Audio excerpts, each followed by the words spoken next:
Women. Hello, how are you? I am doing great, growing by the minute. You are, I know. Every time I see you, just a little bit bigger. But there's 2 babies in there, so there's a lot of growing to be done. 2 babies, and last time I was here, we didn't know the gender, so we're having a boy and a girl, which is crazy. And I know. So much fun. And you even have names. So I have a question. When you're like talking to your babies now, do you call them by their names? I do. Yeah. You know, there was the automatic switch as soon as we found out there was a boy and girl. Like we started calling them by their names.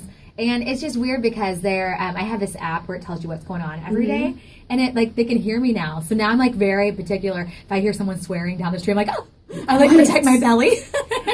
You know, it's funny. I wish that somebody had, not that I'm promoting gambling, but I wish that somebody had done a pool because I swear I would have won. I thought from the beginning, and I don't know why. It's just because maybe it was wishful thinking. Because when you think of twins, you think, okay, well, if I can just knock out a boy and a girl, then I'm done.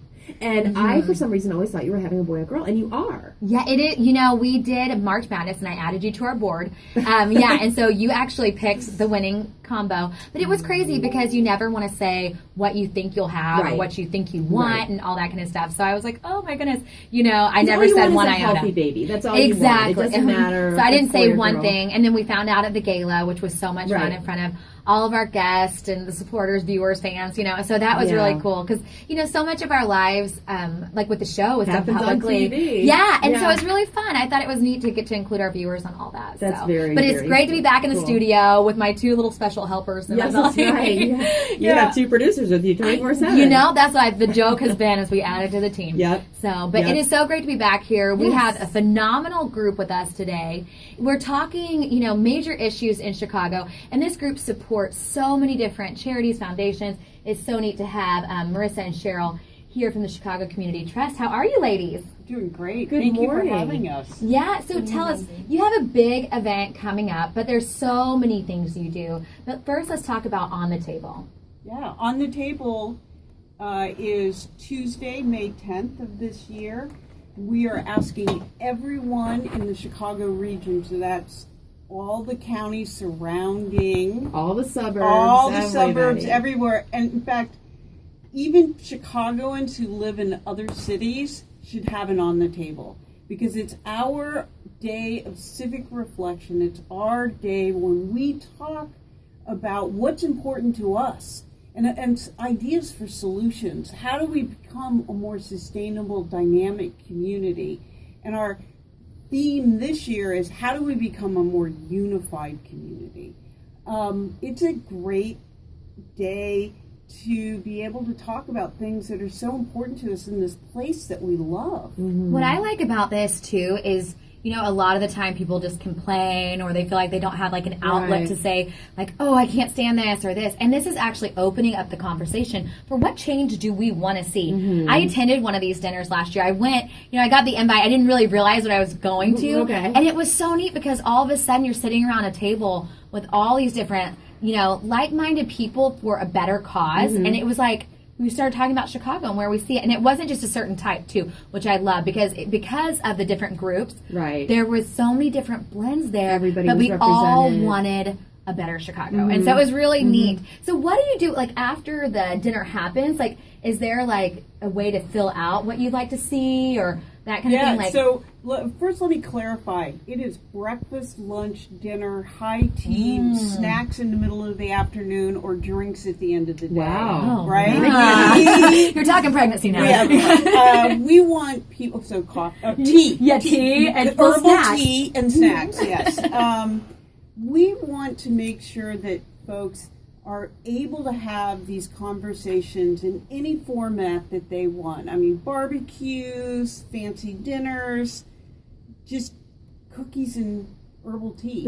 That is so much fun. So what we do is after folks have these conversations, and this year we anticipate 50,000 people will have these conversations on May 10th. Wow. And we ask everyone to do 3 things. Have a conversation about our region, tweet and post on Facebook using the hashtag OnTheTable2016, and finally, at the end of your conversation, to take a survey that we send you the next day.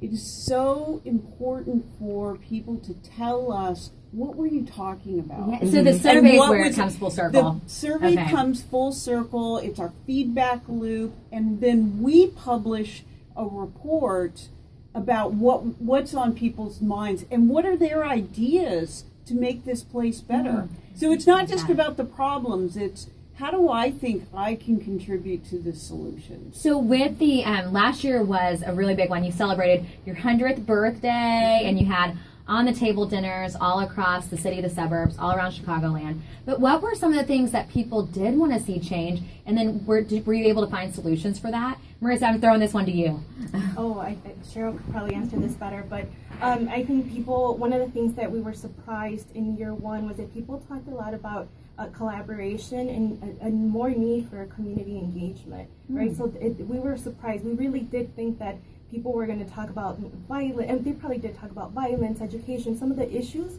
and we found out that people didn't. People really did have forward-thinking and solutions-oriented conversations. And, to echo a little bit what Cheryl said earlier, we just want anybody from this region to participate and to visit onthetable.com to learn more information and to register for the conversation. But we really do want the diversity of this region to be indicative and represented in On the Table. And those are some of the things that we want to accomplish.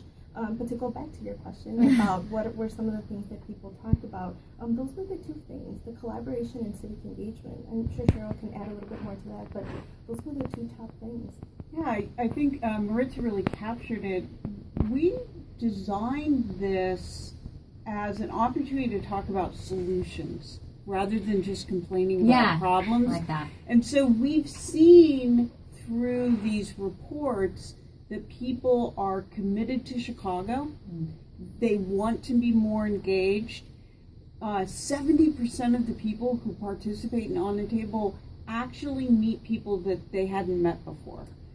So it's this great opportunity to connect more with the people in our region, and people believe that they can individually make change. It's been really inspiring the past couple of years as people have really leveraged On the Table for their own use, their own organizational use, whether it's their community centers or local nonprofits. People see this, they own it. And people it's not just an event. It's this region's moment. And people can still sign up to do this. Like Absolutely. There's not a cutoff yet. And like you were saying, because sometimes throwing a dinner can seem overwhelming, even for just you and your husband or you and your partner. So it can actually be, like you said, snacks or meet up for tea. Like, what does that look like if someone wants to sign up to do it? Well, first of all, they go to onthetable.com and register, because that's how we know you're having the conversation and we can get you the survey. Cool. But conversations happen in conference rooms, church basements. People do a lot of potlucks. Some nonprofits and companies actually give their employees the day off, with the caveat that I'm going to give you a day off, but you need to host it on the table so that you can tell people and have a conversation about what's important. And that's been really effective. Or they get to wear jeans on a Tuesday.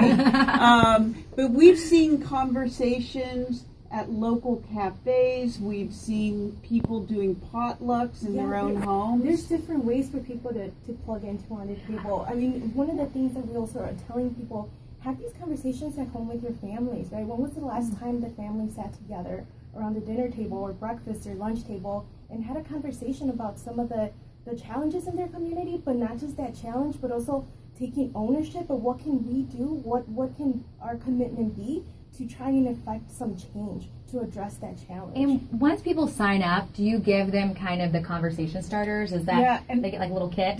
I'm really glad that Maritza brought up families. So we have what we call the host toolkit. And we have 4 host toolkits. We have the main host toolkit, and you can download all of these at onthetable.com. The host toolkit for adults. We have a toolkit for educators, So there are lots of teachers that have these conversations in classrooms. That's a really great thing to do, though, in your classroom. Yeah, to have this absolutely. conversation. I'm thinking I'm going to make my staff do it on Friday. You should definitely or Tuesday. Well, it's Tuesday. Yeah, I got to register. Well, Register. Yeah, that's what I'm thinking. It's like this is like a good like team exercise. And then we also have a youth conversation guide. So high school students that want to gather after school or at their lunch hour and have the conversations. And then finally we have a family guide. So this guide is meant for a small conversation with your children. Oh, that's so And neat. these are all available on thetable.com, and we have them in several languages as well. You know, being starting a family here in Chicago and being from a small town in Oklahoma, my husband being from Pittsburgh, one thing is sometimes you hear just like totally negative things about Chicago. You just keep hearing, this is bad, this is bad, this is bad. And when we decided to lay our roots in the city, it was one of those decisions that we're going to make this city better. We're going to grow our family here. We're going to be part of this city. And I think this is such a solution for families that are maybe caught in that, like, we want to do something more for our city. We don't know where to start. We don't know how to even get involved. This is a great first step, just to even get your kids engaged. Instead of the negative, let's think of the positive solutions. Well, and being being part of the solution instead of just complaining about the problem. Right. I mean, be proactive about it, because there are a lot of things in the city that could be changed to make it better. But we can all sit back and say, well, this should be done, and this is wrong, and this is bad. You know what? Flooding yourself with all that negativity is not going to do anything. I mean, turn that negativity around. I know. I just think this is such a great first step for people to be able to say, okay, maybe not everything is the way I want it right now, but this is a way to start engaging. And then, especially after they take the survey, you know your voice is being heard. Absolutely. And talk about the Chicago Community Trust. Outside of On the Table, you guys, I mean, I was flabbergasted whenever we were just finding out everyone they support here in the city. I mean, there's so many different causes, nonprofits. It's so neat. If you don't know about them, tell us what we need to know. Well, the Chicago Community Trust is a community foundation. So we are place-based. We're not going to leave Chicago. This is our region. We are 100 years old. We'll be 101 on May 12th. And looking so good. I know. We look fabulous. Last year, we gave away about $185 million in grants. We manage the philanthropy of many families and companies here in Chicago. And we also have an endowment from individuals who have given their estates to the trust over the past century.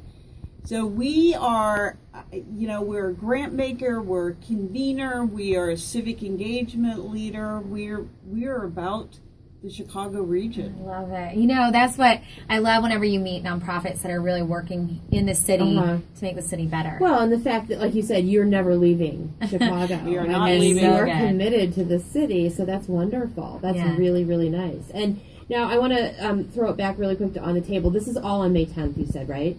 May 10th, Okay. Tuesday. Awesome. May 10th is happening. So I said I was maybe going to have a conversation on another day. Nope. May 10th is when it's 10th happening. is it. That's whenever you need to host it, right? We're Okay. flexible. Oh, okay. We will say We'll give you like that week, but you got to take the survey, Yes, and you have okay. to register it on the table. Register is like the OnTheTable.com. on the table. Survey Okay. deadline is June 15, I believe. Okay. And that way we just get everyone across the area on the same page. The survey is what I'm so happy to hear about, because then it's not just like a night of conversation, but it's actually like filling in your input so it goes where y'all can start making change. Yeah, and if you want to read the reports in the last 2 years, while you're registering, you can download them at onthetable.com. Oh, that is so cool. Yeah, very, very cool. Well, thank you so much for coming in today. It's been a pleasure meeting all of you. And May 10th, get there. Make sure that you have this conversation, because you see it every day on the news. You know, people are always talking about what's wrong. But instead of just talking about it, let's try and change it. I love it. I know. Yeah. What a great organization to have on today. A wonderful organization. And I really quickly want to remind our listeners that your new season kicks off Monday. Oh my goodness. April 25th, 6:30, Lakeshore PBS. We're starting things off with sex trafficking. It sounds like a tough topic, but I want you to know, folks, with every show we do, we leave you with so much hope and resources on ways that you can make this world a better place. So I love it. I'm excited to kick it off with a really tough topic that leaves people with a lot of hope. Yes, that is a tough topic. It really was, but just wait. I mean, I know that all these promos for different TV shows are just wait till you see what you see on the show. But really, it is amazing what unfolds in that 26 minutes. Great. All right, so that's Monday the 25th. You got it. Make sure you tune in. 6:30 on Lakeshore PBS. All right. Well, ladies, it's been a pleasure having you. It's been a pleasure meeting you. Thank you so much for dropping by today. Thank you. Yes.